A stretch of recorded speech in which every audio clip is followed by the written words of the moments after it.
Andy, what do you have for me? Yeah, so Roy is in chat, but his push to talk is like fucking up and it's disconnecting him. So Right. The question is quite simple.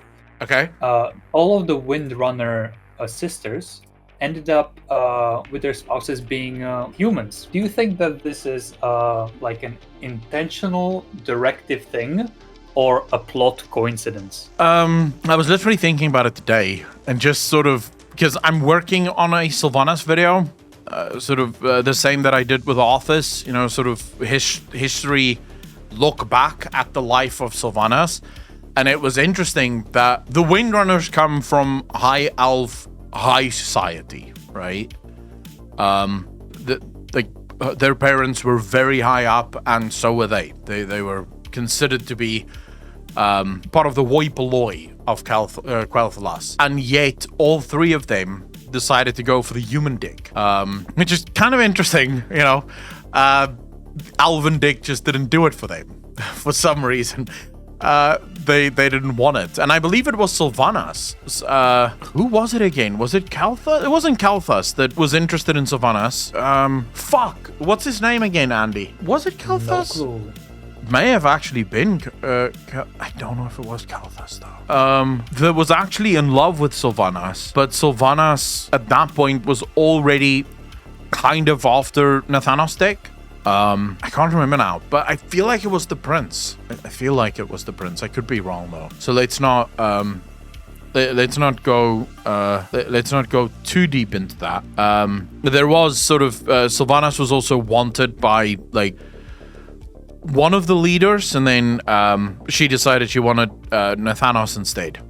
But may actually have been Lorthamar. You might be correct. May actually have been Lorthamar. Obviously way back.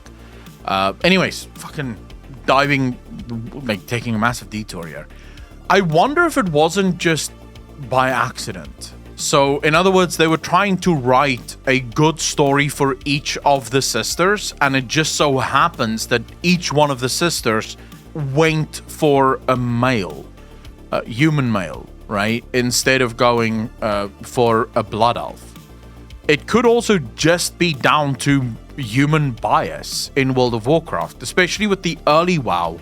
Early WoW, there were far more sort of important human characters than there were really of any of the other races in terms of screen time and importance in screen time. So it could also just have been that there were more potential male or human male characters available for them to marry off the sisters to. There's also a part of me that wants to think it could also be the rebellious side of them to kind of, so if we are going to dive into what if it's on purpose, all three of the Windrunner sisters do have a sort of, shall we say, rebellious streak to them. So it might be like that signifies that. So rather than doing what all other high elves do, because I think a lot of people like underestimate, elves are notoriously, and I mean notoriously racist. The night elves are incredibly racist. So too are the high elves of Quel'Thalas. Like, seriously fucking racist. In fact, Sylvanas and Nathanos had to hide their relationship for the most part exactly because of this. Right? Because of the racism that exists within Elven society, it was considered to be not cool to sort of mix the races, especially if you were highborn. So maybe it sort of shows this rebellious side, I don't know. What do you think, Andy? I think it's kind of both. It's a plot convenience, so they can connect different known characters, and also like probably a way to say that all of the races are not as different as people might think. Yeah, I mean, it does show that elves and humans can coexist, and elves and humans can absolutely breed, obviously. Not Sylvanas and Nathanos so much, but they've changed since then. But yeah, so it does show that, I guess, the racial barriers aren't so sort of hardline built into World of Warcraft. But yeah, ultimately, I don't think much thought went into it. If they did actually think, you know what, we're going to do this to kind of show them being incredibly fucking, sort of rebellious, then kudos to them, for actually thinking about something so small, but also then making it so large, in its own right.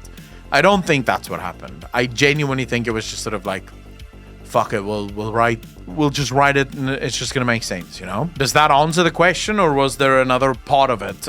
This is where, Roy, you can type and tell me if you feel like there's something we missed. All right, yeah. I mean, we'll have to wait and see if there's ever going to be a story about that. Although I think Blizzard is sort of done with the Windrunners right now.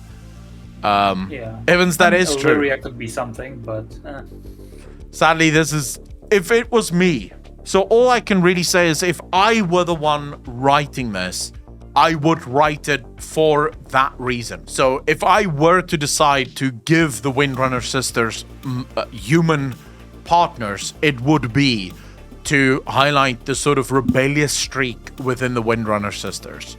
And obviously then use that rebellious streak, as Blizzard have done, by the way. Alleria, for example, joins the Army of Light, but decides to fucking go Void instead, right? The most rebellious thing you could possibly fucking be. So there's clearly there is elements of this, and it just sort of makes sense that if you're that rebellious, you would probably also then choose a partner that your parents don't necessarily agree with, but you like it, so why not? So that's sort of just hindsight. I don't know if that is actually what they thought.